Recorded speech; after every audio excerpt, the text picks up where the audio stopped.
প্রিয় গাইস, আপনারা জানেন আগামীতে যে কফি বিক্রয় হয়েছে সেটা হচ্ছে মাত্র ৫ টাকা কেজি দর ছিল। এতে করে কৃষকের মুখে অন্ধকার নেমে আসছিল। এখন সেই কৃষকের কিন্তু এখন ৩৫ থেকে ৪০ টাকা কেজি দর চলছে কফি। এই ফুলকপি কিন্তু অনেক সুস্বাদু, অনেক সুন্দর, বিভিন্ন রকমের মাছ দিয়ে রান্না করলে হ্যাব্বি লাগে এবং কৃষকের কিন্তু এখন লাভবান হচ্ছে।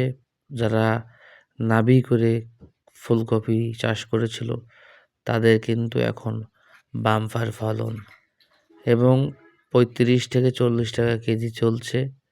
আরও দাম বাড়ার সম্ভাবনা রয়েছে। তাই কৃষিক্ষেত্রে সবাই মনোযোগ দেবেন। কৃষিক্ষেত্রে সবাই সবসময় চাষ করবেন। কখন যে কী হয়ে যায় এটা বোঝা বড় মুশকিল। তাই সবসময় সবাই কৃষিক্ষেত্রের জন্য ফলন যে কখন তার কপালে লেগে যাবে এটা কিন্তু একমাত্র আল্লাহ রাব্বুল আলামিনই জানেন। সবাই ভালো থাকুন।